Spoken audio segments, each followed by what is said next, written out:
বিসমিল্লাহির রাহমানির রাহিম ইয়া আইয়ুহান নাবিয়্যু ইন্না আরসালনাকা শাহিদান ইন্না আরসালনাকা শাহিদান ওয়া মুবাশশিরান ওয়া নাযীরা ওয়া দা'iয়ান ইলাল্লাহি বিইذনিহি ওয়া সিরাজাম মুনীরা ওয়া বাশশিরিল মুমিনিনা বিআন্না লাহুম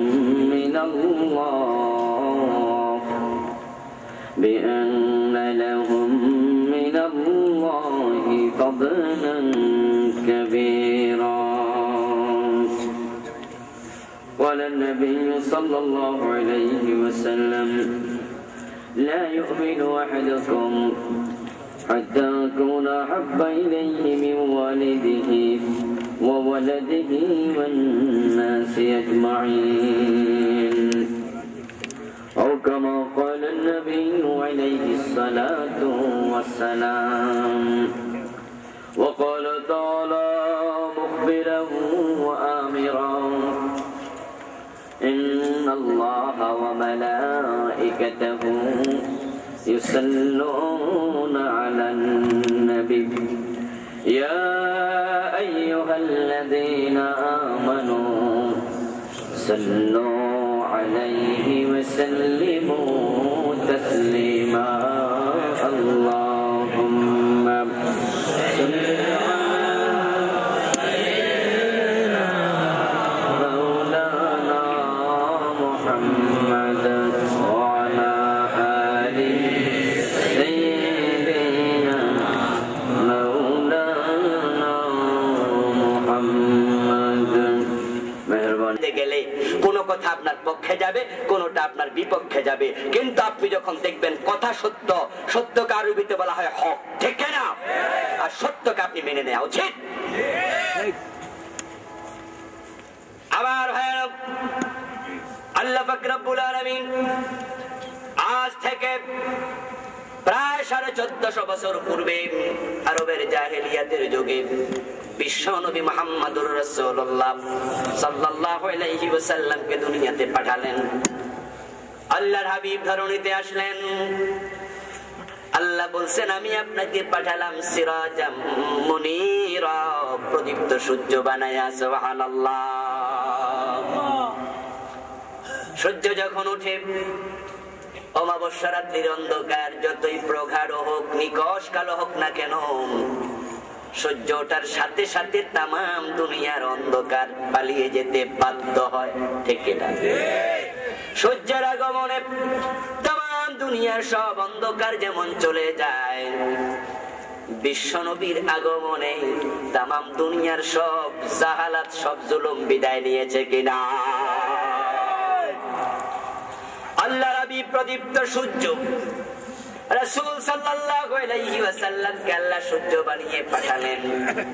আমার ভাই, কিন্তু বিশ্ব নবীর মতো যে সূর্য তামাম দুনিয়াকে আলোকিত করেছে, গরের চাচা আবু তালেবের হৃদয় কিন্তু আলোকিত হয় নাই, বাড়ির পাশের আবু জেহেলের হৃদয় আলোকিত হয় নাই, নিজের চাচা আবু লাহাবের অন্তরে সামান্য আলো ঢোকে নাই, ঠিক কিনা?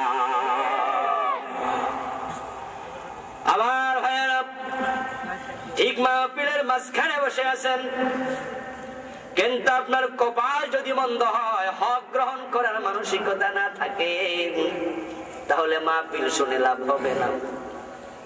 আপনি মাত্র হাফ লিটার একটা খালি বোতল সিপিটা মুখে ভালো করে এঁটে দিয়ে বিশাল এক সাগরের মাঝে ডুবাইয়া রাখেন 3 দিন, ওই হাফ লিটার বোতলের মাঝে পানি ঢুকবে কয় ফোঁটা? কিন্তু সাগরে পানি আছে না নাই? সাগরের দোষ নাই। ও বন্ধু, সিপি এঁটে তুমি কেন ঢুকাইলা? দোষটা তোমার, ঠিক কিনা? যে কোরআন হাফসার বেলালকে আলোকিত করেছে, পারস্যের সালমানকে আলোকিত করেছে, গিফার গোত্রের আবু যর গিফারিকে আলোকিত করেছে। আপন চাচা আবু তালেবের হৃদয় আলোকিত করতে পারে নাই। কোরআনের দোষ নয়, আবু জাহেলের অন্তরের দোষ, আবু তালেবের অন্তরের দোষ, ঠিক কিনা? তাই কোরআনের জন্য হৃদয়টাকে খুলে দিতে হবে। না হয় বন্ধু, কোরআনের মাহফিলে বসেও লাভ নাই। কবি নজরুল এই জন্য বলেছেন, ফল বহিয়াছ পাউনি করস, হায়রে ফলের ঝুড়ি, লক্ষ বছর ঝরনায় ডুবে রস পায় না কোনুরি। ফলের ঝুড়িতে ফল থাকে কিন্তু রস থাকে না। নুড়ি পাথর পানিতে চুবাইয়া 3 দিন পরে ভেঙে দেখেন এক ফোঁটা পানিও নাই। ঠিক কোরআনের মজলিসে বসে থাকবেন, কোনো লাভ হবে না অন্তরটা যদি খুলে নেওয়া যায়। আমরা ওই অন্তর থেকে আল্লাহর কাছে পানা চাই, যে অন্তর আল্লাহ বন্ধ করে রেখেছেন, বরং খোলা অন্তর আল্লাহ আমাদের নসিব করে দেখ, বলেন আমিন। এখন আমি হক কথাগুলো বলা শুরু করতে চাই। যদি সেটা আপনার বিরুদ্ধে যায়, আপনার বাবার বিরুদ্ধে যায়, আপনার গোষ্ঠীর বিরুদ্ধে যায়, আপনার দলের বিরুদ্ধে যায়, তাহলেও মানতে রাজি আছেন না? না, হক যদি হয় মানতে রাজি আছেন? আল্লাহ কবুল করুক, বলেন আমিন। আবার বন্ধুগণ, রাসূল সাল্লাল্লাহু আলাইহি ওয়াসাল্লাম এত বড় প্রদীপ্ত সূর্য হয়ে দুনিয়া আসলেন, লক্ষ লক্ষ লোক হেদায়েতের বাতি থেকে উপকৃত হলো। যখন পূর্ব আকাশে সূর্য ওঠে, তাম দুনিয়ার অন্ধকার দূর হয়ে যায়, জ্বলজ্বল করে দুনিয়া জ্বলতে থাকে। কিন্তু যে অন্ধ, এত বড় সূর্য তাকে সামান্য আলো দিতে পারে না, তার জন্য রাত এবং দিন দুইটাই সমান, ঠিক কিনা? তাই চোখকে কাজে লাগাবেন, কানকে কাজে লাগাবেন, আপনার ক্ষমতা আকলকে কাজে লাগাবেন। আমার বন্ধু, বিবেচনা করবেন কথাগুলা হক কিনা। হক যদি হয়, হকের কাছে সারেন্ডার করুন। আমরা কেউ বন্ধু জন্মগত ভাবে কোন দলের কর্মী নই। আমরা যখন দুনিয়া আসছিলাম তখন হাদিসে রাসূল বলেছেন, কুল্লু মাউলুদিন ইউলাদু আলাল ফিতরাহ, প্রত্যেকটা সন্তান ঈমান গ্রহণ করার ক্ষমতা নিয়ে জন্মগ্রহণ করে, বলেন সুবহানাল্লাহ। ফাবুয়াহু ইউহাব্বিদানিহি আও ইউনাসসিরানিহি আও ইউমাজ্জিসানি, কোন সন্তান কাফের হয়ে জন্ম নেয় নাই। আল্লাহ তাআলা বলেছেন, আলাস্তু বিরাব্বিকুম ক্বালু বালা, কোরআনে আছে না নাই? তাহলে একটু তেলাওয়াত করুন আমার সাথে, আলাস্তু বিরাব্বিকুম ক্বালু বালা, বলেন সুবহানাল্লাহ। রূহের জগতে আল্লাহ তাআলার প্রশ্নের উত্তরে আমরা বলেছি, আল্লাহ আপনি আমাদের রব। ওই ফিতরত নিয়ে মানুষ দুনিয়াতে জন্মগ্রহণ করে, মানুষ দুনিয়াতে আগমন করে। কিন্তু বন্ধু, হিন্দুর ছেলে ওই হিন্দু মহিলার সাথে পূজা দিতে শিখে, বৌদ্ধের ছেলে গৌতম বুদ্ধকে পূজা করতে শিখে। আর মা যদি নামাজি হয়, ল্যাংটা বাচ্চা লুঙ্গি পড়তে শিখে নাই, হাফ প্যান্ট পড়তে শিখে নাই, ওই বাচ্চাও ল্যাংটা মায়ের পাশে সেজদা রুকু করতে শিখে, ঠিক কিনা? ওই ল্যাংটা বাচ্চাটা আল্লাহকে সেজদা করতে শিখে। তাহলে মুসলমান বানিয়েছে তার মা বাবা, ছোট কাল থেকে শিখায়া। বৌদ্ধদের বৌদ্ধকে বৌদ্ধ বানিয়েছে তার মা বাবা, হিন্দুকে হিন্দু বানাইছে তার মা বাবা, ঠিক কিনা? জন্মগত ভাবে আমরা কেউ কোন ধর্মের ছিলাম না, কেউ কোন দলের ছিলাম না। আমরা আল্লাহকে বিশ্বাস করে স্বীকৃতি দিয়ে এসেছি দুনিয়ায়। আবার যখন চলে যাব তখন বন্ধু কোন দলের পরিচয় থাকবে না। মরে দেখেন আজকেই আপনি যত বড় নেতা হন, আপনার লোকের আপনাকে দলে আর রাখবে না, বরং সবাই ধাক্কায়া কবরে নামায়া বলবে, বিসমিল্লাহি ওয়া আলা মিল্লাতি রাসূলিল্লাহ, আল্লাহর নামে তোমাকে রাসূলের দলে তুলে দিলাম। ও বন্ধু, বিএনপিতে আর জায়গা নাই, আওয়ামী লীগের জায়গা নাই, নেজামি ইসলামের জায়গা নাই, জামাত ইসলামের জায়গা নাই, অমুক দলের জায়গা নাই, তমুক দলের জায়গা নাই, জায়গা হবে রাসূলের দলে। সুতরাং দুনিয়া যখন থাকবেন তখন নিজের জীবনটাকে রাসূলের দলের সাথে মিলানো লাগবে, ঠিক না? দলওয়ালা আমরা নই, আমরা কোরআনওয়ালা। তাই বন্ধু, যদি সেই দল যেই নামে কাজ করে, কোরআনের পক্ষে যারা কাজ করছে, যদি দল বাদ দিয়া দেয়, নতুন দল হয়, তারা সেই নামে আবার কাজ করবে কোরআনের পক্ষে, ঠিক না? কোরআনের পক্ষে কাজ করার কারণে যদি বাংলাদেশ থেকে আমাকে আপনাকে বের করে দেয়, আমরা পৃথিবীর অন্য কোন জায়গায় যাই, সেখানেও আমরা কোরআনের পক্ষে কাজ করব, ঠিক না? তাহলে বোঝা গেল আমরা দল সর্বস্ব নই, আমরা ঈমান সর্বস্ব হতে চাই, ঠিক না? এ দলের পরিচয় আর নাই। সবাই বলবে রাসূলের দলে তুলে দিলাম। এখন রাসূলের দলে ছিল নারায়ে তাকবীর, আল্লাহু আকবার, ঠিক না? এখন আপনার দলে আল্লাহু আকবার মিছিল আছে কি? নিজকে প্রশ্ন করেন। যদি আপনার দলে আল্লাহু আকবার মিছিল না থাকে, তাহলে বোঝা গেল আপনার দল রাসূলের দল হতে পারে না। আপনি যখন মরে যাবেন, লোকজন আপনাকে রাসূলের দলে ধাক্কায় দেবে। আল্লাহর নবী বললেন, ও মিয়া, মরার পরে আমার দলে আইছো বুঝি? মরা লাশের কোনো দাম নাই, সুতরাং আপনাকে রাসূল গ্রহণ করতে রাজি হবেন না, ঠিক কিনা? আর আমরা যারা কোরআনের পক্ষে, আল্লাহর নবীর পক্ষে কথা বলি, আমাদেরকে মরার পরে যখন বলবে বিসমিল্লাহি ওয়া আলা মিল্লাতি রাসূলিল্লাহ, আমাদের কাছে তখন মনে হবে নিজের ঘরে ফিরে এসেছি, ঠিক কিনা? আমার ভাইরা, রাসূল সাল্লাল্লাহু আলাইহি ওয়াসাল্লাম জাহেলিয়াতের কঠিন একটি মুহূর্তে দুনিয়ায় তাশরীফ এনেছেন। तमाम দুনিয়ার সব কবি, সব সাহিত্যিক, সব কলামিস্ট, সব সাংবাদিক একমত, শিক্ষিত অশিক্ষিত নির্বিশেষে সব মানুষ বলে বিশ্ব নবীর যুগ, যেটা জন্মের যুগটার নাম ছিল আইয়ামে, আরো জোরে বলেন আইয়ামে জাহেলিয়া, অজ্ঞতার যুগ, তমসার যুগ, বর্বরতার যুগ, হানাহানি, মারামারি, কাটাকাটির যুগ, ঠিক কিনা?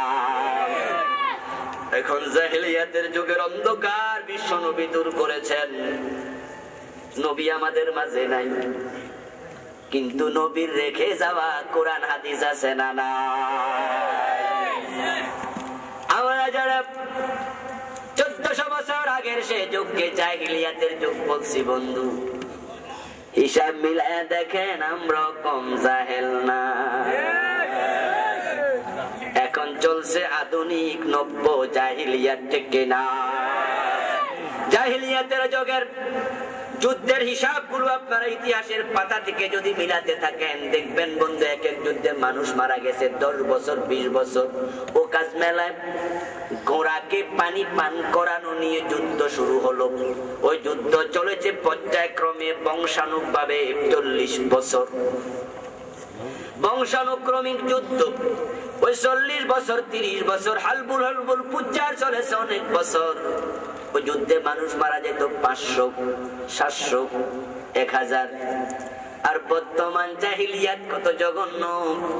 জাপানের হিরোশিমা নাগাসাকিতে ছোট্ট ছোট্ট 2টা বোমা ফেলেছে, জায়গায় মরে গেছে লক্ষ লক্ষ মানুষ, ঠিক কিনা?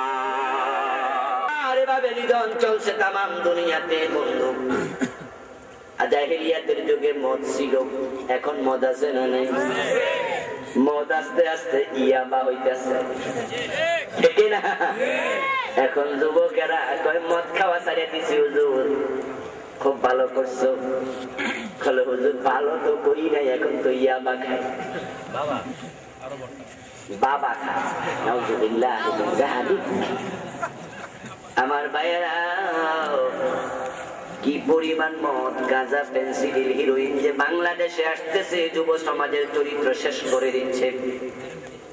আমরা তার হিসাব জানি না, তবে এক এক জায়গায় যখন দেখি 10 লক্ষ 5 লক্ষ ইয়াবা পাওয়া যায়, তখন বুঝি ধরা পড়ে। যাহা ধরা পড়ে না তার চেয়ে কয়েক শত গুণ বেশি, ঠিক কিনা? অথচ আপনারা জানেন বাংলাদেশের 56,000 বর্গ মাইলের সীমানায় একটা ফেন্সিডিলের কারখানা নাই, মদ উৎপাদনের কারখানা নাই, ইয়াবার কারখানা নাই। এগুলো বাংলাদেশে বাহির থেকে আসে, আমাদের দাদারা পাঠায়, ঠিক না? ও বন্ধু, যাদের জন্য আমাদের মহব্বতের অভাব নাই, যাদেরকে আমরা দেখলে তরি, নইলে মরি, নইলে পাগল, ঠিক না? কথায় কথায় যাদের নাম বলি, উনারা বাংলাদেশের যুবকদের জন্য ফেন্সিডিল পাঠায়, গাঁজা পাঠাইয়া বা পাঠায় হেরোইন পাঠায়। ওনাদের বক্তব্য হলো খা খা, খাইয়া খাইয়া মইরা যা। এখন আমরা আলেমেরা ওয়াজ করেছি, 43 বছর ধরে ওয়াজ চলতেছে মদের বিরুদ্ধে, গাঁজার বিরুদ্ধে, কোনো লাভ হয় নাই। দিন দিন মদ গাঁজা বাড়তেছে, ঠিক কিনা? কারণ কি বন্ধু? কারণ হলো যারা ওয়াজে আসে তারা মদ খায় না, যারা মদ খায় তারা ওয়াজে আসে না। তাহলে ওয়াজের বিরুদ্ধে, মদের বিরুদ্ধে ওয়াজ করে কি লাভ? কার গায়ে পড়লো? যারা আছে তারা তো খায় না, যারা খায় তারা তো আইলো না। তো ওয়াজ ফাও কইরা কি লাভ? তাই ওয়াজ দিয়ে মদ বন্ধ হবে না।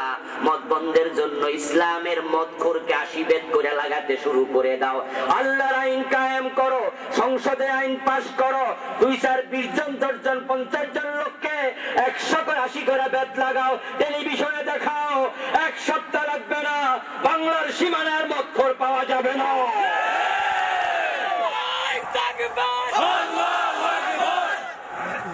আমার বন্ধুগণ, আমরা সিনেমার বিরুদ্ধে অনেক ওয়াজ করেছি। সিনেমা বাড়ছে না কমছে? কমছে। এই যে বিদ্যুতের বাতি আমাদের মাথার উপরে জ্বলতেছে, ফু দিয়া যদি সবাই নিভাইতে চেষ্টা করি, কয়দিনে নিবে? ঠিক ওয়াজ হয়ে গেছে এরকম। সব হুজুর ওয়াজ করতেছি, মাঝে দিয়া সিনেমা ছিল জেলা সদরে, সেখান থেকে সিনেমা হল গেছে থানা সদরে। এখন থানা সদরেও নাই, যুবকদের পকেটে পকেটে মোবাইলের ভিতরে সিনেমা হল আছে না? না। আমার ভাইয়েরা, ওয়াজ করে এগুলো বন্ধ করা যাবে না। ভারতের জিটিভি, স্টার জলসা, জি সিনেমা, আরো কত রকমের জলসা বাংলাদেশে ঢুকাইয়া দিয়া যুবতীদের চরিত্র, যুবকদের চরিত্র নষ্ট করা হচ্ছে। ভারতের ওই সমস্ত সিনেমা দেখে দেখে বাংলার যুব সমাজ অধঃপতনে যাচ্ছে, দাম্পত্য জীবনে পরকীয়ার প্রভাব বিস্তার হচ্ছে, ঠিক কিনা?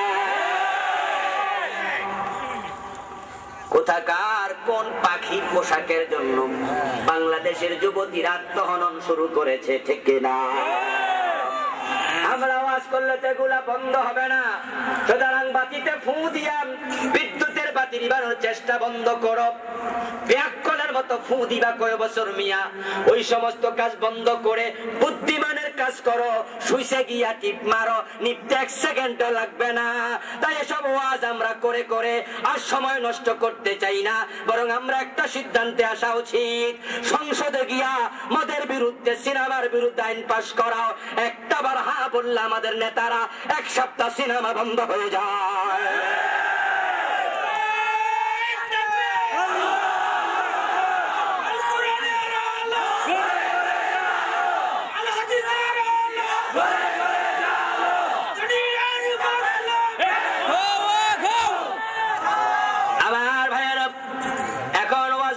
বন্ধ করে দেব এটা কিন্তু নয়। ওয়াজ চলবে, আইনও করা লাগবে। ওয়াজ কেন চলবে?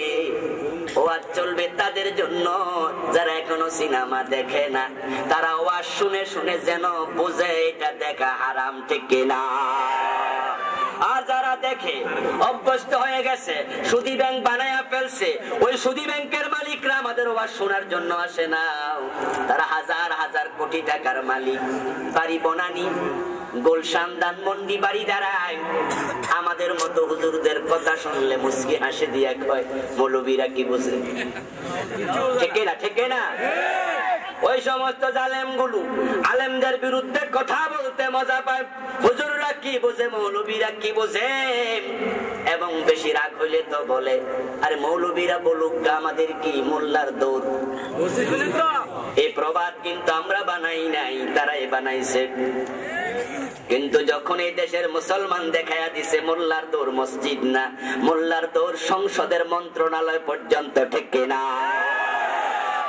যখন তারা দেখেছে তাদের প্রভাব ভেস্তে যাচ্ছে, মোল্লার দৌড় মসজিদে না, আল্লামা মুফাসসিরে কোরআন যখন সংসদের ভিতরে বক্তৃতা দিতেন, মানুষ তাকে শুধু ভাবত তিনি বুঝি শুধুমাত্র বক্তা ওয়াইজ, কিন্তু সংসদে বক্তব্য দেওয়ার সময় সবগুলা এমপি তার চেহারার দিকে তাকায়া বক্তৃতা কেমনে দেয় শিখতো, ঠিক কিনা?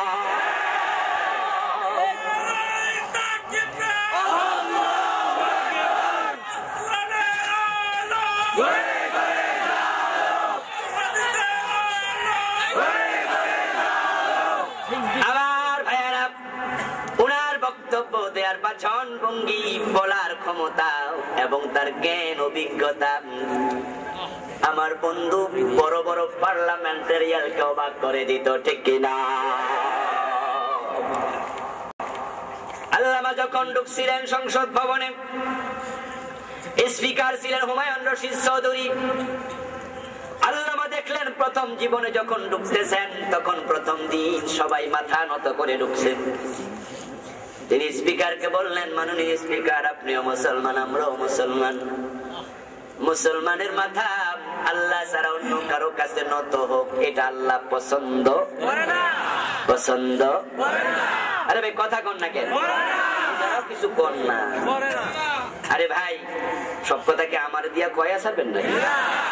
অংশগ্রহণ করুন। মুমিনের মাথা নত হবে শুধু কার কাছে? আল্লাহর কাছে। স্পিকার সাহেব তিনি মরহুম, তিনি মরে গেছেন, আল্লাহ তাআলা তাকে জান্নাত নসিব করুক বলেন আমি, কারণ তিনি একটা ভালো কাজ করে গেছেন। আল্লাহ আমাকে বলেছেন, হুজুর এ জাতীয় প্রস্তাব তো আর কেউ কখনো দেয় নাই।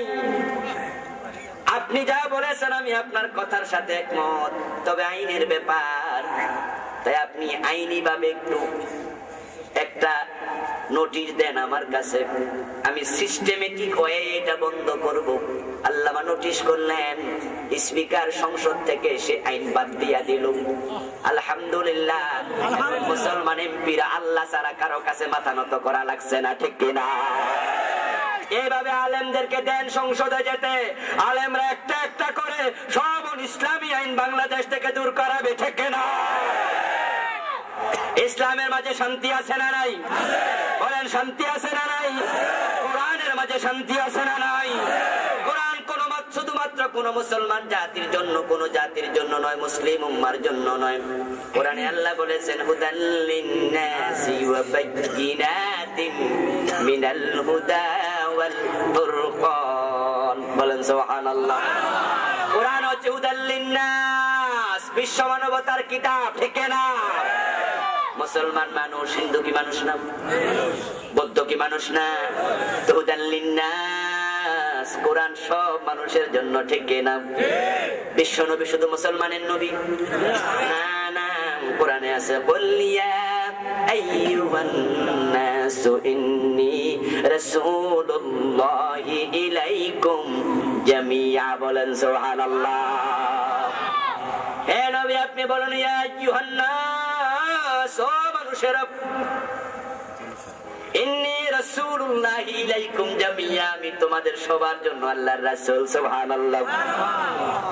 আল্লাহ শুধুমাত্র আমাদের আল্লাহ, তিনি কি বৌদ্ধদেরকে বানান নাই? হিন্দুদেরকে বানান নাই? তিনি কি তাদের রব নয়? আল্লাহ হচ্ছেন আন্তর্জাতিক রব। কোরআন আন্তর্জাতিক কিতাব, রাসূল আন্তর্জাতিক নবী, ঠিক না? কোন দেশের সাথে, কোন সীমানার সাথে কোরআন, নবী এবং আল্লাহর সম্পর্ক নাই, বরং তামাম দুনিয়ার সাথে সম্পর্ক, ঠিক না? তাই কোরআনের শান্তি অবারিত। বৃষ্টি যখন হয় সবাই যেমন বৃষ্টি থেকে উপকার পায়, বাতাস যখন বয় সব মানুষ বাতাস থেকে উপকার পায়, অক্সিজেন গ্রহণ করতেছে, বৃষ্টির পানি গ্রহণ করছে। কোরআনের আইন যদি কায়েম হয়, কোরআনের শান্তি সবাই পাবে। চোরের হাত যদি কাটার আইন হয়ে যায়, ও হিন্দু ভাইরা, তোমরাও ঘরের দরজা খুলে ঘুমাতে পারবা, কারণ কোন মুসলমান যদি হিন্দুর ঘরে চুরি করে, ইসলাম মুসলমানটারও হাত কেটে দেবে, ঠিক কিনা? ও হিন্দু ভাইয়েরা, বৌদ্ধ ভাইয়েরা, কোরআনের আইনের শান্তি সবার জন্য অবারিত। যদি কোরআন কায়েম হয়ে যায়, কোন হিন্দু মেয়ের গায়ে যদি কোন মুসলমানের সন্তান হাত দেয়, তাহলে ইসলামের আইনে পাথর মারা হবে। ইসলাম মুসলমানটাকেও ছাড়বে না। হিন্দু যুবতীরাও রাতের বেলায় স্বর্ণের গহনা পরে বাজারে যাবে, বাড়িতে যাবে, ওই হিন্দু নারীর দিকে চোখ তুলে তাকানোর সাহস কেউ করবে না। ইসলামের শান্তি সবার জন্য অবারিত। রাসূল সাল্লাল্লাহু আলাইহি ওয়াসাল্লাম আসলেন, সে যুগে অশান্তি সব দূর করে দিলেন। বিশ্বনবী জন্মের পরে আস্তে আস্তে করে বড় হতে থাকলেন। বয়স হলো গিয়ে 17। কত? 17 বছর বয়স। আল্লাহর হাবিব তাকিয়ে দেখছেন পুরা আরব সমাজ অন্যায় অনাচারে ডুবন্ত। আল্লাহর হাবিবের যৌবনকাল, তাগড়া যুবক, ভালো মন্দ বুঝার মতো ক্ষমতা আল্লাহ তাআলা ওনাকে পর্যাপ্ত পরিমাণ দিয়েছেন। তাই তিনি সিদ্ধান্ত নিলেন এই সমাজটাকে এভাবে আর ধ্বংসের দিকে যেতে দেয়া যায় না। 17 বছর বয়স, সমবয়সী যুবকদেরকে একত্রিত করলেন, করে বললেন, আমরা অন্যায়ের বিরুদ্ধে একদল যুবক মাথা তুলে দাঁড়াতে চাই, তোমরা কে কে আসো আসো। একদল যুবক রাজি হলেন। বিশ্বনবী তাদেরকে একত্রিত করে একটা সংগঠন বানালেন। ওই সংগঠনটার নাম কি? হেল্পফুল ফুজুল। ঠিক না? এখন আমরা যারা দেশকে ভালোবাসি, আমাদের বাংলাদেশের শান্তি বর্তমানে নাই নাই নাই। শান্তি হয়ে গেছে এখন বহুলু আপনার সুখ পাখির মতো। সবাই সুখ পাখির নাম শুনেছেন, জীবনে কোনোদিন দেখেন নাই। ঠিক আজকে আমরা শান্তির পিছনে দৌড়াচ্ছি, কিন্তু শান্তি আমরা দেখতে পাচ্ছি না। বরং ভাইরা আমার, তাম দুনিয়ার সব দেশ দিন দিন আগায়, বাংলাদেশ দিন দিন পিছায়। ঠিক না? তাকায় দেখেন বন্ধু, রাস্তা আছে, রাস্তার চামড়া নাই। ঠিক না? অনেক জায়গায় বন্ধু চলতে গেলে এত কষ্ট পাই, মনে হয় বুঝি রাস্তার মাও নাই, বাবাও নাই, বড় ইয়াতিম যেমন অবহেলিত, ঠিক আমরা হয়ে যাচ্ছি অবহেলিত। প্রশ্ন করা হয় কেন নাই? উত্তর হলো বাজেট নাই। পৃথিবীর বিভিন্ন দেশ আগে টাকা দিত, এখন দেয় না। আমার বন্ধু এমন কেন এমনটা হবে? আর টাকা যা দেয় অর্ধেকটা চুরি হইয়া যায়। ঠিক না? যা দেয় তাও কাজে লাগে না। আপনি যে রাস্তায় চলছেন, ওই রাস্তায় যদি সরকার আপনাকে ডেকে নিয়ে নেতারা বলে 10 লাখ টাকা দিলাম, তোমার বাড়ির রাস্তাটা তুমি পাকা করো, সেখান থেকেও 3 লাখ টাকা চুরি করার সম্ভাবনা আছে না নাই? নিজের বাড়ির রাস্তাটাও বন্ধু আমরা চুরি করব, এটা আমাদের মনে হয় রক্তের লগে আস্তে আস্তে কইরা মিশা যাচ্ছে। আমাদের নেতা স্বাধীনতার মাত্র 2-2.5 বছর পরে 74-এ যখন দুর্ভিক্ষ শুরু হলো, তখন তিনি দুর্ভিক্ষের সময় মন্ত্রীকে ডাক দিয়া বলছিলেন, মন্ত্রী রে, 7 কোটি কম্বল আমারটা কই? মন্ত্রী কয়, স্যার আপনারটাও নাই, আমারটাও নাই, চুরি হইয়া গেছে। নেতা তখন আফসোস করে বলেছিলেন, মানুষ পায় স্বর্ণের খনি, উনি পাইছেন চোরের খনি। ওই খনি থেকে আমরা যারা বাইর হইয়া আইছি বন্ধু, এখন চোর আর চোর নাই, চোরগুলা ডাকাত হইয়া দেশটা শেষ করতেছে। ঠিক না? এখন গাছের ডাব, গাছের নারকেল, ছাগল এবং গরু খুব একটা চুরি হয় না, আগের তুলনায় চুরিটা কমেছে। কারণ চোরদের টার্গেট এখন ব্যাংকের দিকে, হাজার হাজার কোটি টাকা চুরি করে। ঠিক না? আমার বন্ধুগণ, আফসোস করলে চুরি বন্ধ হবে না। তারা দেশটাকে আমরা ভালোবাসি, এই দেশ আমাদের মাতৃভূমি, এটা সোনার বাংলা, আমাদেরকে দেশ ভালোবাসতেই হবে। কারণ যদি আমাদের সাথে কারো যুদ্ধ হয়, যুদ্ধ করার জন্য আমাদের পাশে একটা দেশই মাত্র আছে, এটা হলো ভারত। এছাড়া আমাদের সাথে যুদ্ধ করার আর কেউ নাই। এখন বন্ধু ভারতের সাথে যুদ্ধ করলে আমরা পায়রা উঠবো তো? এরা সৈন্যরা যদি এদিকে তাকায়া থুতু বেলা শুরু করে তাহলে বানের জলে বাইশা যাইবেন। ভারতের জনসংখ্যা কয়েকদিন পরে পত্র পত্রিকায় দেখেছেন বন্ধু চীনকে হার মানাবে, 100 কোটির উপরে চলে গেছে। আর আমরা মানুষ 14 কোটি। ওরা যদি 3 দিক থেকে বন্ধু এইদিকে ফিরে থুতু ফেলা শুরু করে আর থুতুর লগে অন্য কিছু যদি করে তাহলে তো খবরই আছে। ওদের সাথে আমরা পেরে যেহেতু উঠবো না, সুতরাং আমাদের দেশের স্বাধীনতা অক্ষুণ্ণ রাখার জন্য সব দেশপ্রেমী মানুষকে মাথা তুলে দাঁড়ানো দরকার, ঠিক কিনা? তাম দুনিয়া গাবে, আমরা কেন পিছাবো? আমার বন্ধুগণ, তাই অন্যায় অনাচার এগুলা বন্ধ করুন। বন্ধ করার জন্য আফসোস করলে হবে না, বরং এগুলো বন্ধ করার জন্য আল্লাহ নবীর রেখে যাওয়া সুন্নাহ কোরআনের আইন মানা দরকার। জেলে দিও না, জেলে দিও না, চোর ধরে জেলে দেয়া নিষেধ, আইনটা বাদ দাও। কারণ যারা ছোট চোর তারা জেলে গিয়ে হয় ডাকাত, আর যারা বড় চোর তারা জেলে গিয়ে যায় শ্বশুর বাড়ি, ঠিক কিনা? যারা কোটিপতি চোর তাদের জন্য জেলখানা হয় শ্বশুর বাড়ি, আর যারা ছাগল চোর গরু চোর তারা জেলে গিয়ে প্রথম কয়েকদিন কষ্ট পায়, 2 দিন 3 দিন 5 দিন। তারপরে ছাগল চোর আফসোস করে বলে জেলে আরো কয়েকদিন আগে আসলাম না কেন? আপনারা হয়তো ভাববেন হুজুর এই কথা কেন বলছেন?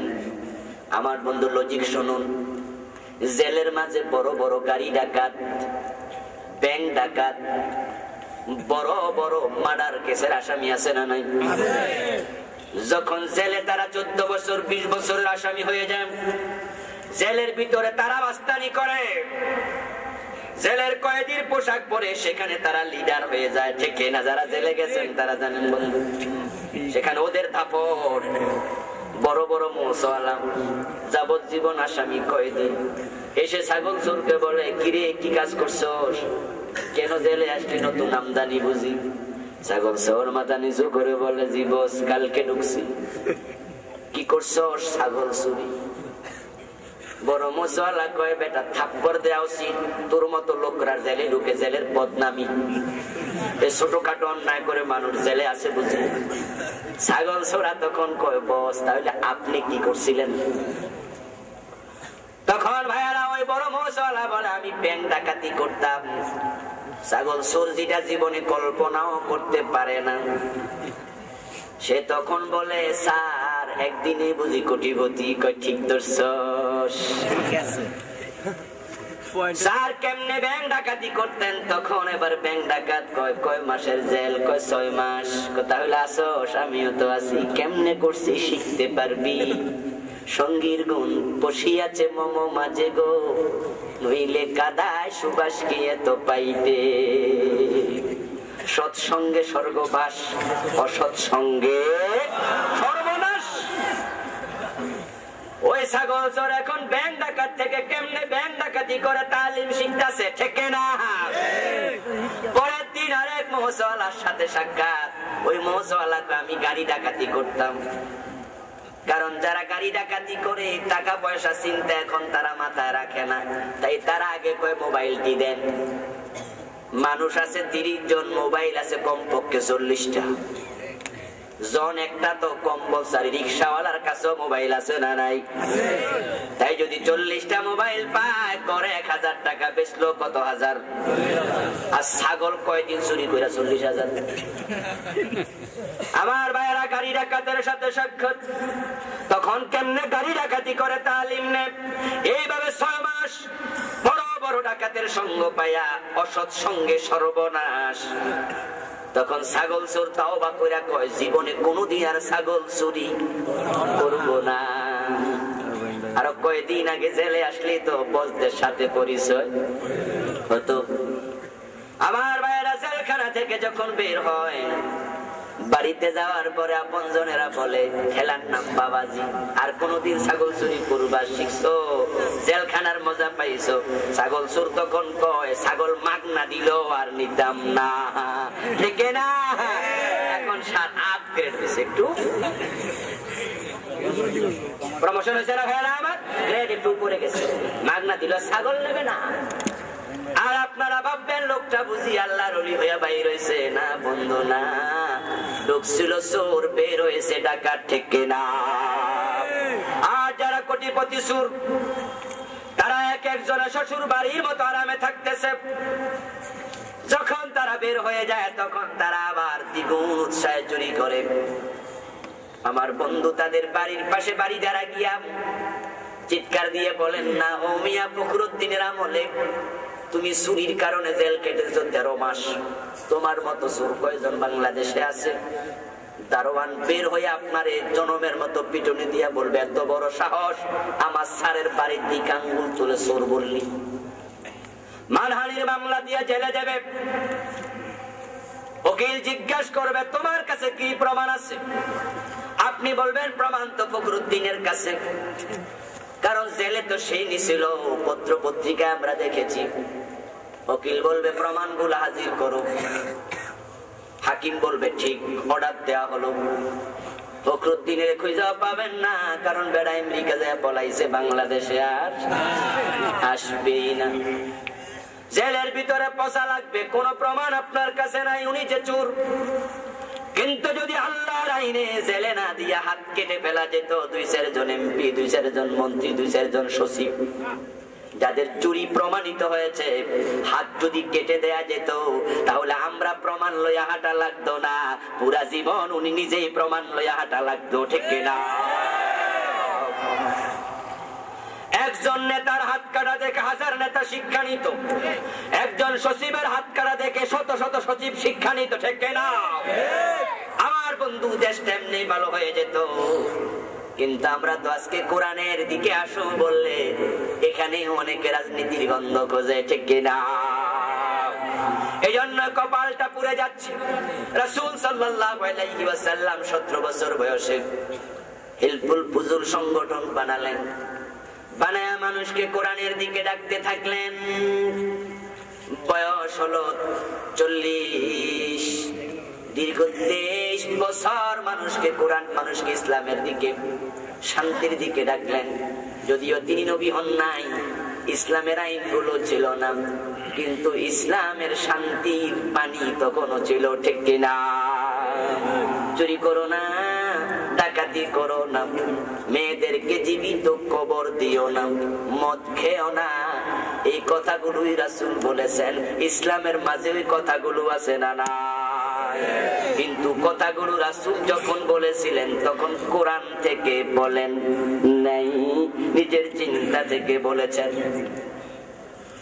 দীর্ঘ 23 বছর দাওয়াত দিলেন, কিন্তু একজন লোক মদ ছাড়লো না, গাঁজা ছাড়লো না, ভালো হলো না। ও বন্ধু, বিশ্ব নবী তখন ধ্যানমগ্ন হলেন। ধ্যানে মগ্ন হওয়ার পরে কি হলো ভাই? কি শেষ করে দেবো? আল্লাহর হাবিব সাল্লাল্লাহু আলাইহি ওয়াসাল্লাম সমাজ পরিবর্তন করার চিন্তা যখন ধ্যান করতে শুরু করলেন, জিবরিল আমিন হাজির হয়ে গেল। বলেন সুবহানাল্লাহ। গারে হেরায় ওহী নাজিল হলো। বিশ্ব নবী ওহীর মাধ্যমে আল্লাহর নবী দাঁড়ায়া গেলেন, আবার নতুন করে দাওয়াত দিতে শুরু করলেন। দাওয়াত দিতে দিতে বয়স হলো 63। আবার কত বছর গেল? 17 থেকে 40 কত? কথা বলেন জোরে। 40 থেকে 63 কত? প্রথম 23, পরে 23, কিন্তু প্রথম 23 রেজাল্ট নাই, একজনও ভালো হয় নাই। পরের 23 বছরে শুধু ভালো নয়, লক্ষাধিক সাহাবী এক একজন আকাশের নক্ষত্রের মতো দামি হয়ে গেল, ঠিক কিনা? আল্লাহর হাবিব প্রথম বছর প্রথম 23 দাওয়াত দিলেন, রেজাল্ট হলো না। পরের 23 ফুলে ফলে সুশোভিত রেজাল্ট। কোন কারণ আছে না নাই? কারণটা কি? প্রথম 23 বছর কোরআন ছিল না, পরের 23 বছর কোরআন ছিল, ঠিক কিনা? তো কোরআন ছাড়া যদি মুহাম্মদ ইবনে আব্দুল্লাহ দুনিয়ার সর্বশ্রেষ্ঠ মানুষ, উনি মানুষকে শান্তি দিতে না পারেন, ভালো করতে না পারেন, 43 বছর নাই, 4300 বছরও পারবে না। সেই কোরআন দিয়ে বিশ্ব নবী জাহেলিয়াতের জাহালাত দূর করে ফেলেছিলেন। ওই কোরআন আমাদের কাছে হুবহু যেহেতু এখনো আছে, সুতরাং কোরআন যদি বাংলার জমিনে কায়েম করা যায়, এই নব্য জাহেলিয়াত দূর হয়ে যাবে। কিন্তু বন্ধু, আমরা যখনই মানুষদেরকে বলি কোরআনের কাছে আসুন, আপনি দেখবেন বন্ধু, নামাজের ওয়াজ করেন, সব মুসলমান শুনবে, সবাই বলবে ঠিক। রোজার ওয়াজ করেন, রোজা রাখো, বলবে ঠিক। আর যে বলবেন চোরের হাত কাটো, যাকাত চলে দাও, জমিন আল্লাহর, আইন চলবে আল্লাহ, সে কাজ করার জন্য বন্ধু আসো, তখনই বলবে হুজুর আমি রাজনীতি করি না। এমন কিছু নামাজি আছে না নাই? আলেম আছে না নাই? এমন কিছু পীর সাহেবের মুরিদ আছে না নাই? যে নামাজের কথা বলবেন একমত হয়ে যাবে, রোজার কথা বলবেন একমত হবে, কিন্তু আল্লাহর আইন কায়েমের কথা বললে রাজনীতি করার গন্ধ খোঁজ। আমি রাজনীতি করি না।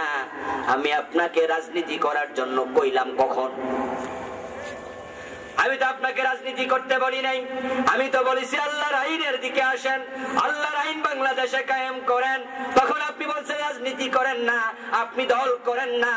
অথচ আপনি যখন মরে যাবেন তখন রাসূলের দলে আপনি যাবেন।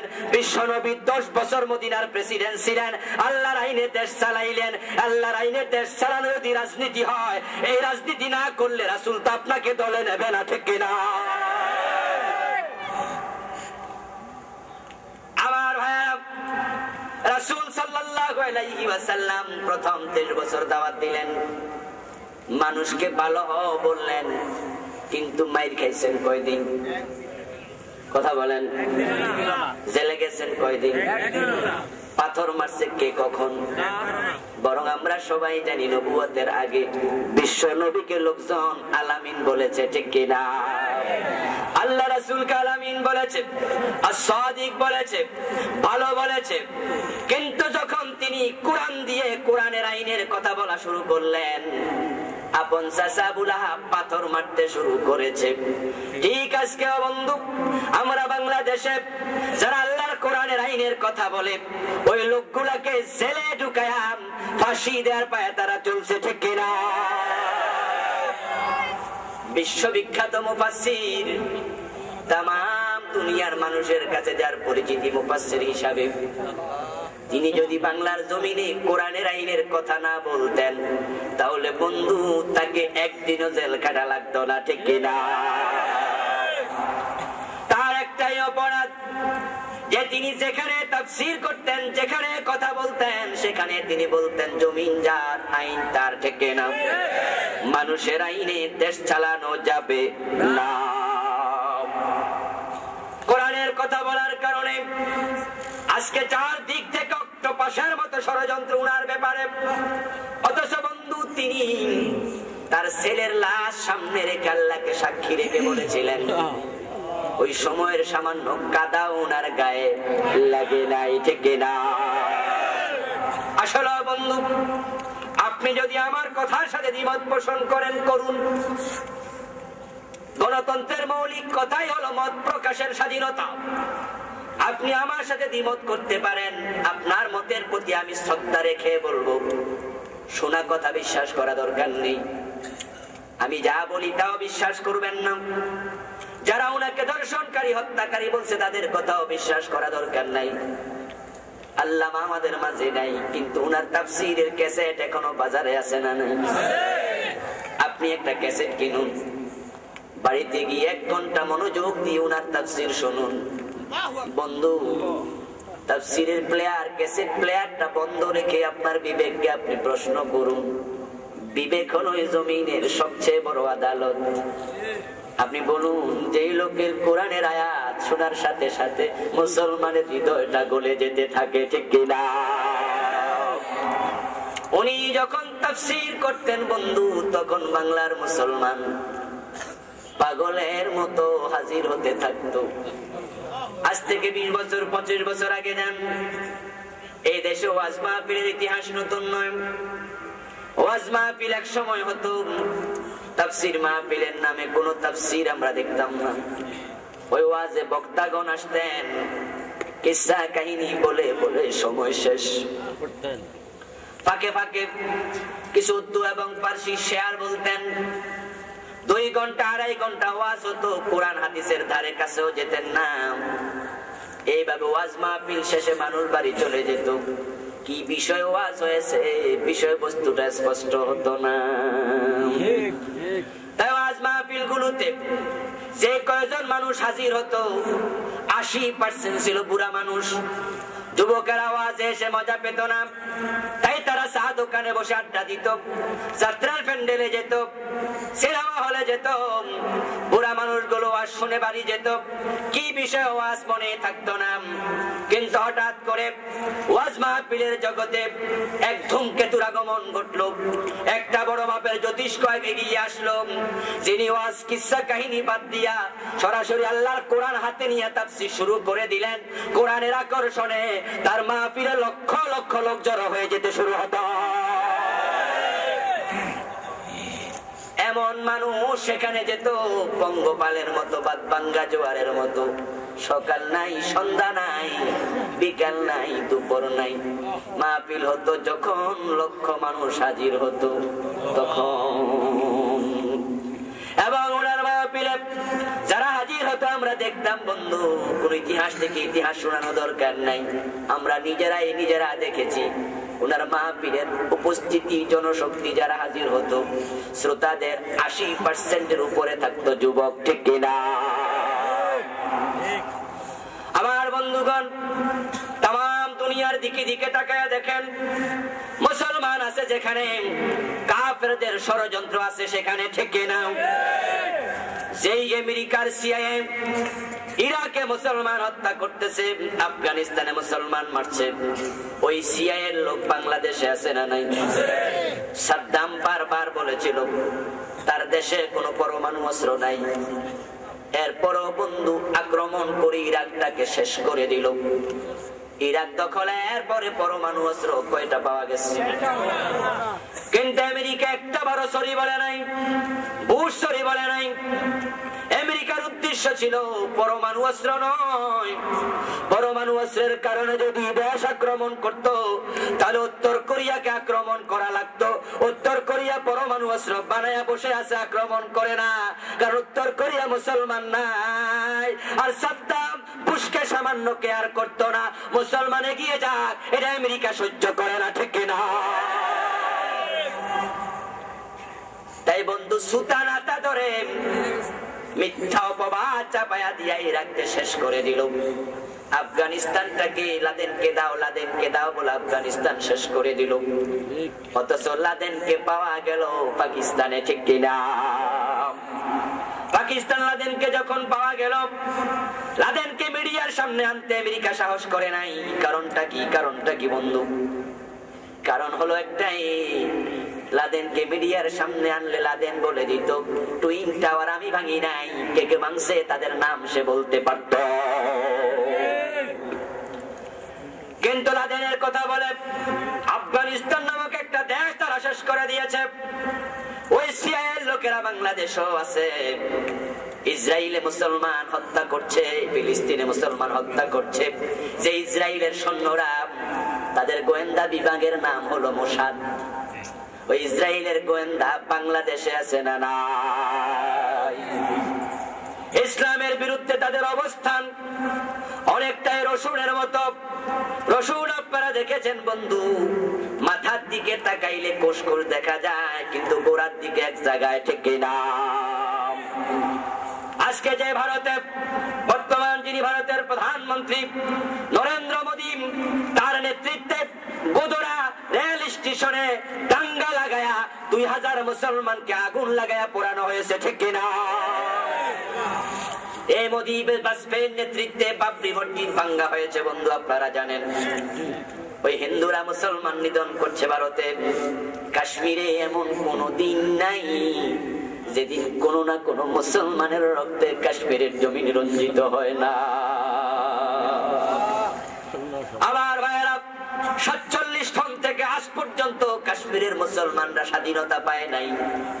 সেখানে নাগরিক মুসলমান আছে যে কয়জন, ভারতের সৈন্য আছে সে কয়জন, প্রতি মুসলমানের সাথে একজন একজন সৈন্য।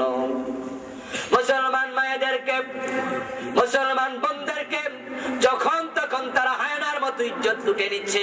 কথা বললে গুলি করে স্বামীকে ভাইকে হত্যা করতেছে, বাবাকে হত্যা করছে। ওই হিন্দুরা মুসলমান মারতেছে। ওই ভারতের রয়ের এজেন্ট বাংলাদেশে আছে না? তাই তারা একজোট হয়েছে। একজোট হয়ে বাংলাদেশে তারা হিসাব করে দেখেছে কোন মুফাসসির বের হলো যার তাফসীর শোনার জন্য যুবকেরা সিনেমা হল বাদ দিয়া মাহফিলে যাওয়া শুরু করলো। যাত্রার প্যান্ডেলে যুবক যেত, ওই যুবক তাফসীরের মাহফিলে কেন আসে? যখন তারা দেখতে পেল তাম বাংলাদেশে ইসলামের পক্ষে একজন ব্যক্তির কারণে জোয়ার তৈরি হয়ে যাচ্ছে, তখনই তারা ওই আল্লাহর বান্দাকে হত্যা করার ষড়যন্ত্র শুরু করেছে। ঠিক কিনা? আমার ভাইয়েরা, তার হাতে 1000-এর উপরে কাফের মুসলমান হয়েছে। ঠিক কিনা? ঠিক কিনা? আমাদের কুমিল্লা তো বন্ধু তার মাহফিল হতো, সেখানেও কাফের মুসলমান হতো। আর বন্ধুগণ, আপনাদের এখানেও 3 দিন মাহফিল হচ্ছে। চারপাশে কত জায়গায় মাহফিল হয়, কত মাহফিলে আপনারা যান। কোন স্টেজে কয়জন বক্তার হাতে হিন্দু মুসলমান হচ্ছে, কিন্তু আল্লাহর বান্দার একটা মাহফিলও বাদ যেত না যেখানে কাফের মুসলমান হতো না। ঠিক না? আমার ভাইয়েরা, এটা কোন ব্যক্তির আকর্ষণ নয়, এটা হচ্ছে আল্লাহর কোরআনের আকর্ষণ। ঠিক না? হযরত শাহজালাল রাহিমাহুল্লাহ ইয়ামান থেকে বাংলাদেশে এসেছেন, এখানে দ্বীনের দাওয়াত দিয়েছেন। ইয়ামানের ভাষা বাংলা না আরবি? একটু জোরে বলেন না ভাইয়েরা আমার। বাংলাদেশের সিলেটের হিন্দুরা আরবি ভাষা বুঝতো নাকি? কিন্তু দলে দলে কাফের হিন্দু মুসলমান হয়েছে কিনা? আরবি ভাষা তারা বুঝতো না, কিন্তু শাহজালাল রাহিমাহুল্লাহ কোরআন থেকে আলোচনা করতেন, কোরআনের আয়াত পড়ে তাদেরকে দাওয়াত দিতেন। কোরআনের আকর্ষণ, কোরআনের আকর্ষণ। মাইনুদ্দিন চিশতি রাহিমাহুল্লাহ তিনি এসেছেন সুদূর আরব থেকে ভারতে, আরবি ভাষায় কথা বলতেন, কিন্তু বন্ধু আরবি ভাষা বোঝা দরকার নাই। হযরত মাইনুদ্দিন চিশতি কোরআনের আয়াত শুনে, দাওয়াত শুনে অসংখ্য হিন্দু বৌদ্ধ কাফের দরে দরে মুসলমান হয়েছে। ঠিক কিনা? কোরআন অনবদ্য কিতাব, এটা ব্যক্তির মুখের পবিত্রতা, কোরআনের মুজিজা, দুইটার সমন্বয় একত্রিত হয়ে কাফেরদেরকে আকৃষ্ট করে। আমরা এমন একজন মুফাসসির বাংলাদেশে পেয়েছিলাম, উনার হাতে অসংখ্য কাফের মুসলমান হয়েছে। তিনি যদি বাহিরে থাকতেন এতদিনে আরো কয়েক হাজার কাফের মুসলমান হতো। ঠিক কিনা? কিন্তু বন্ধু ষড়যন্ত্র কেন? একটাই কারণ, তিনি বাহিরে থাকলে তার তাফসীর শুনে শুনে যুবকেরা ইসলামমুখী হতে শুরু করেছে। আর যেই জাতির যুব সমাজ ইসলামমুখী হয়ে যায়, ওই জাতিতে ইসলামের বিপ্লব কেউ ঠেকাতে পারে না। ঠিক না? আবার বন্ধুগণ, রাসূল সাল্লাল্লাহু আলাইহি ওয়াসাল্লাম দ্বীনের দাওয়াত দিচ্ছিলেন। 3 বছর পার হয়ে গেল। 40 থেকে যোগ হলো 3, বয়স কত হলো? কথা বলেন ভাইয়েরা, কত? 43। আল্লাহর হাবিব 43 বছর বয়সে প্রকাশ্যে দ্বীনের দাওয়াত দেয়া শুরু করলেন। প্রথম 3 বছর দিলেন গোপনে, প্রকাশ্যে যখন দ্বীনের দাওয়াত দেয়া শুরু করলেন, তখন এই জালেম গুলো রাসূলকে মিথ্যুক বলল, গণক বলল, জাদুকর বলল, কবি বলল। ঠিক না? ঠিক কোরআনের দাওয়াত দিতে গিয়ে বন্ধু, আমরা যারা স্বাধীনতার সময় জন্মই নেই নাই, আমরাও রাজাকার শোনা লাগে। ঠিক না? আবার ভাইয়েরা 75-এ আমার জন্ম, স্বাধীনতার 4 বছর পরে, কিন্তু এ পর্যন্ত ডজনে ডজনে বা রাজাকার গালি শুনেছি। কারণ জমিনে যখন আল্লাহর আইনের কথা বলি, তখনই কিছু মানুষ নামাজ পড়তে রাজি, রোজা রাখতে রাজি, হজ যাকাত দিতে রাজি, কিন্তু আল্লাহর আইন মানতে রাজি হচ্ছে না। একদল লোক আছে না নাই? আমার বন্ধুগণ, কোরআনে কারীম আল্লাহ বলেছেন দল হলো 2টা। একটার নাম আসহাবুল ইয়ামিন, তাদের আরেক নাম হিজবুল্লাহ, আর একটা হলো আসহাবুশ শিমাল, তাদের নাম হচ্ছে হিজবুশ শয়তান। আসহাবুল ইয়ামিন ফিল জান্নাহ, আসহাবুশ শিমাল ফিন নার। রেজাল্ট হলো যারা ডানপন্থী তারা জান্নাতি। আসহাবুল ইয়ামিন বাংলা অর্থ ডানপন্থী, তারা হলো জান্নাতি। আসহাবুশ শিমাল বামপন্থী, তারা হলো জাহান্নামী। এখন বাংলাদেশে নিজেদেরকে বামপন্থী পরিচয় দেয় একদল লোক আছে না নাই?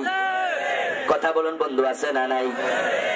ওই যারা নিজেদেরকে লেফটিস্ট বলে, বামপন্থী বলে, তারা জাহান্নামী। কারণ তারা জমিনে আল্লাহর আইন সহ্য করছে না, ঠিক না? আর আপনারা যারা বন্ধু ডানপন্থী হতে চান, তাহলে মানুষের আইনের পক্ষে অবস্থান নেওয়া যাবে না। আল্লাহর হাবিব দাওয়াত দিতে শুরু করলেন। পাগল, কবি, গণক, জাদুকর কত রকমের কথা বললো, কিন্তু রাসূল দাওয়াত দেয়া বন্ধ করেন নাই। সুতরাং আপনারাও আমাদেরকে রাজাকার বলুন, আলবদর বলুন, জঙ্গি বলুন, মৌলবাদী বলুন, যা ইচ্ছা তাই বলতে থাকুন, আমাদের দিনের দাওয়াতের রাস্তা থেকে আমাদেরকে এক চুল পরিমাণ সরানো যাবে না। আমার ভাইয়েরা, বিশ্বনবীকে যখন সবাই মিলে এরকম বলছে, আবু জাহেলের বিশ্বস্ত একজন সহচর, তার নাম ছিল আখনাস ইবনে শুরাইক। কি নাম? আখনাস ইবনে শুরাইক। আখনাস ইবনে শুরাইক আবু জাহেলকে একদিন প্রশ্ন করছে, নেতা, আপনার ভাতিজা মুহাম্মদ বলুন সাল্লাল্লাহু আলাইহি ওয়াসাল্লাম আমাদের মাঝে 43 বছর সময় পার করছে, তাকে জীবনে কোনদিন মিথ্যা কথা বলতে শুনি নাই, কিন্তু এখন আমরা সবাই মিলে তাকে মিথ্যুক বলতেছি, পাগল বলছি, গণক বলছি, জাদুকর বলছি, কিন্তু আপনার ভাতিজা খেপে গিয়ে আমাদেরকে একটা কটু কথাও বলে না। আমি আপনার কাছে জানতে চাই, আসলে আপনার ভাতিজা মুহাম্মাদের ব্যাপারে আপনার ব্যক্তিগত মতামতটা কি? আবু জাহেল বলতেছে, আখনাস, এমন প্রশ্ন করলি যে প্রশ্নের উত্তর মানুষে জানলে বিপদ হবে। আখনাস ডানে বামে সামনে পিছে তাকায় বলে, নেতা, কেউ নাই, কেউ নাই। আপনি বলতে পারেন নির্দ্বিধায়। আবু জাহেল তখন উত্তরে বলে, আমার ভাতিজা মুহাম্মদ জীবনে কোনোদিন মিথ্যা কথা বলে নাই, এখন যে সে নবী এটাও মিথ্যা না। আমার বন্ধুগণ, যে দুইজন সেখানে গোপনে কথা বলছে, দুইজনের মাঝখানে আরেকজন আছে না নাই? তিনি কে? জোরে বলেন না, তিনি কে? আল্লাহ তাআলা আয়াত নাযিল করে দিলেন, কোরআনের আয়াত, ইন্নাহুম ফাইন্নাহুম লা ইউকাযযিবুনাকা ওয়ালাকিন্নাজ যালিমিনা বিআয়াতিল্লাহি ইয়াজহাদুন। গুনাহগুলো মাফ করে দাও। আমাদের সালাম তোমার বন্ধুর রওজা মুবারকে পৌঁছায়া দাও। হে আল্লাহ, আমরা যারা হাত তুলেছি, কারো মা নাই, বাবা নাই, দাদা নাই, দাদি নাই, আপনজন প্রিয়জন দুনিয়ায় নাই, মেহেরবানি করে সবার কবর সওয়াব পৌঁছায়া দাও। আয় রাব্বাল আলামিন, আজকের মাহফিল খানা কবুল করে নাও। হে আল্লাহ, মাহফিলের জন্য যারা টাকা দিলেন, পয়সা দিলেন, বুদ্ধি পরামর্শ দিলেন, মাহফিলকে সফল সার্থক করলেন, মেহেরবানি করে সবার আপনজনের কবরে সওয়াব পৌঁছায়া দাও। হে আল্লাহ, আমরা যারা অসুস্থ আছি সুস্থ করে দাও। হে আল্লাহ, বিশেষ করে ওয়ার্ডের মেম্বার জনাব কবির সাহেবের আম্মা জান অসুস্থ, দোয়া চাওয়া হয়েছে মনি, মেহেরবানি করে তার আম্মা জানকে সুস্থ করে দাও। হে আল্লাহ, বাংলার জমিনকে কোরআনের রঙে রঙিন করার তৌফিক আমাদের দান করে দাও। হে আল্লাহ, জমিনকে কোরআনের জন্য কবুল করে নাও। কালেমার পতাকা পতপত করে উঠছে, এই পরিবেশ আমাদের দেখার তৌফিক দিয়া দাও। হে আল্লাহ, মাহফিলের জন্য আমার প্রিয় তাজুল ভাই, আল্লাহ তাজু ভাই তার সমবয়সী যুবকদেরকে নিয়ে, ছোট বড় মুরব্বীদেরকে নিয়ে, যুবকদেরকে নিয়ে এই মাহফিলের জন্য কষ্ট করছেন। হে আল্লাহ, সবাইকে তুমি নেক হায়াত দারাজ করে দাও। হে আল্লাহ, তাদের রুজি রোজগারে বরকত দিয়া দাও। হে আল্লাহ, নিমসার কাঁচামালের আড়তের ব্যবসায়ী ভাইরা এখানের জন্য অনেক টাকা পয়সা দিয়েছেন মুনিব, সবার ব্যবসা বাণিজ্যকে তুমি মেহেরবানি করে বরকত দিয়ে ভরপুর করে দাও। দাও। আয় আল্লাহ, হকের কথা বলে, কোরআনের কথা বলে যারা যেখানে মাজলুম, তোমার সব মাজলুম বান্দাকে জুলুম থেকে নাজাত দিয়ে দাও। আল্লাহ, বিশেষ করে কোরআনের ময়না খাসায় বন্দী আল্লাহ, আমাদের মুফাসসিরকে তাড়াতাড়ি আমাদের মাঝে ফিরাইয়া দাও।